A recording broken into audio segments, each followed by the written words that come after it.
Now that JJK Modulo Chapter 21 is out in fully clean scans in the best translation, there is so much new information regarding the merger, Yuji, Mahito, and especially in terms of power scaling Dabura. Like, what we saw from Dabura creating a vortex of darkness lifting up the city of Tokyo is far crazier than what we saw in the spoiler translations. This is just wild, and especially in regards to Yuji and Mahito's plan and potentially what's going to happen with the merger as well and removing her spirits from humanity. Let's just get right into this. Be sure to leave a like on the video, it helps out so much. Thank you very much. And of course, if you haven't already, be sure to subscribe for a ton of consistent and quality JJK Modulo content just like this. If you love JJK Modulo, I promise you're not going to regret subscribing. So first of all, I will start with the Maru and Yuji section because this is going to be very interesting. So as I read through this chapter and the new and better translations, which I always recommend because it's way different than the spoiler translations, I will be basing down all of the theories that come from this and potentially even how JJK is going to end. So Yuji comes into the room and says, "Is this what you guys call a Kalyan?" You knew, Toto gave me the rundown.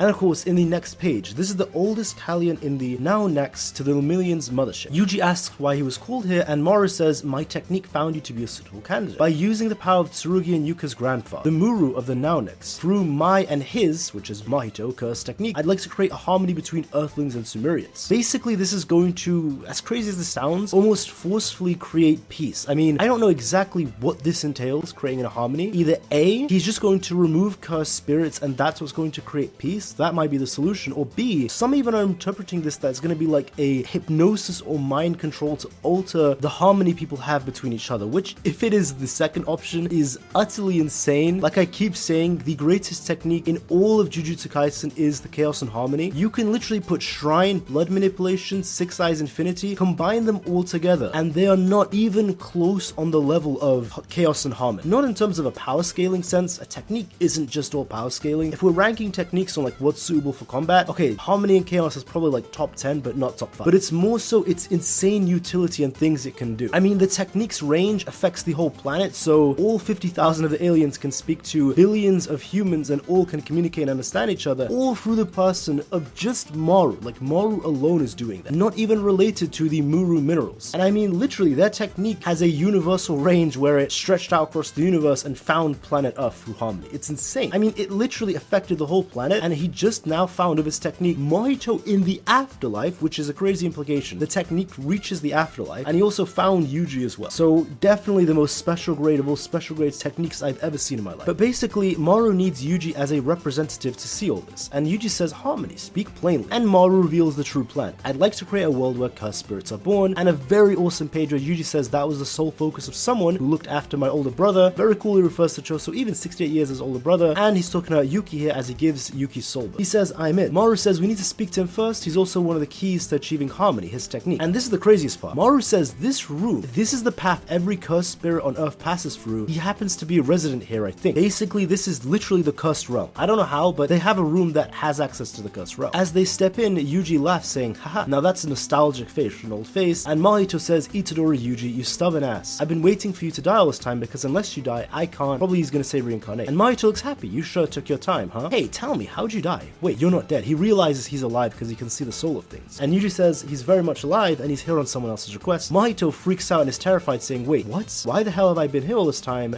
Let's begin, saying they seek harmony. Now, this is a theory I made when chapter 2 of JJK came out, that they're going to remove cursed spirits and that Geto was right. And basically, I really, even myself, don't know how I predicted. I said, you know, this is going to be the biggest plot twist of JJK, and I was completely right. I'm very proud of myself on that. Like, even I'm shocked that it came true. But in any case, there are a lot of interesting theories that spawn out of this, you know. So first of all, what is going to happen if everything goes peacefully? Does that mean it's just going to be the end of JJK and is cursed energy going to go? No, cursed energy will not go. Cursed spirits and cursed energy are two very different things. Basically, what they're going to do is combine all of the things they said before. The ring, Mahito's technique, Yuji, harmony and chaos, Muru, and they're going to affect the planet, on all humans on the planet, on a planetary level. And they're just going to make it so that they don't leak negative energy out. It was already said by Yuki, and people forget this because, you know, people don't read JJK, but cursed spirits don't come from cursed users. On the very, very, very rare exception that there is a vengeful cursed spirit, that's the only time it can happen. But all cursed spirits that you see, not including vengeful ones, humans, all of them come from regular humans. Jujutsu sorcerers don't leak out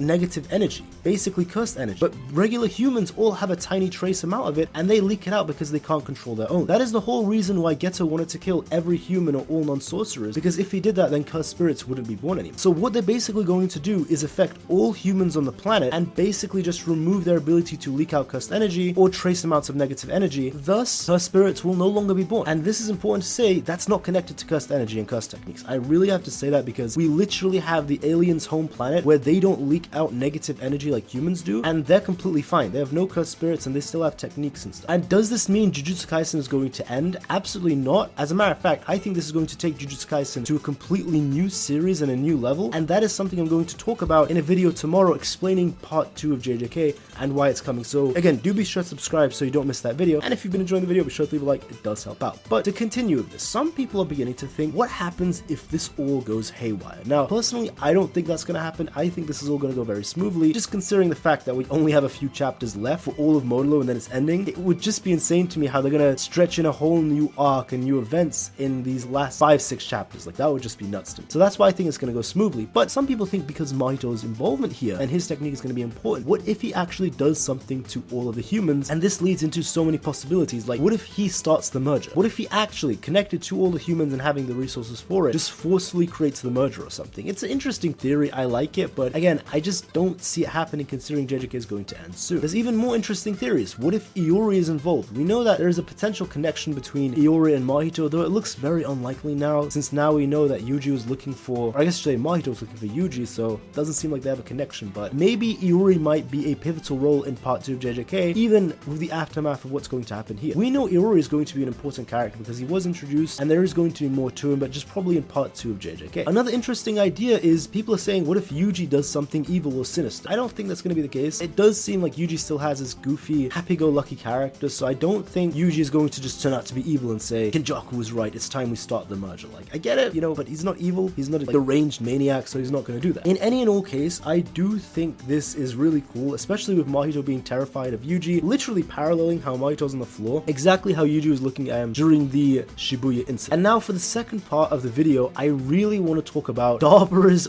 darkness orb lifting the city of Tokyo. Now, this was not clear to me looking at the other scans because they're not as clean. Now that we have the full HD scans with the best translations, I am utterly shocked. Like, Dabura isn't doing a named attack, he just simply created an orb of darkness for the first time, and that's how they're actually flying. You can see in this chapter, Mahoraga and Dabura are both floating in the air. Basically, this orb of darkness is creating gravitational pull that's actually affecting everything. You can see the whole city of Tokyo has a whirlwind around it, and we saw this last chapter. I thought maybe that's just an artistic choice, but now I'm realizing this is actually Dabura's technique in full effect. It's so strong that, like, all of Tokyo, you can see the skyscrapers are lifting from behind him and around him. Like, this is just an insanely cool shot right here. And we even get so much more information in regards to what's going on. So it does seem like the Kalyan maybe is speaking to Dabura and just basically telling him what's happening to Maru and everything. So I think even if Dabura wins this, he's not going to just like kill Yuka or do any of that stuff, because now he knows like Maru is going to solve everything. I really don't think Dabura is going to go through it. But just with Mahoraga as well, adapting even further and adapting to his existence itself is even crazy. And I want to talk about the domain expansion because we have the cleanest look on it now, like a full HD look, with probably the best name for it so far, the translated domain expansion, a far realm of deadly light and living darkness, inverted path. Now again, this is insane because it's got light, deadly light, and living darkness. I really like the contradiction, the onomatopoeia between deadly light and living darkness. Usually you'd think it's the other way around, like living light and deadly darkness. Even the way it's worded, DLLD, like it's reversed. And of course the name is inverted pathway. Like actually it's very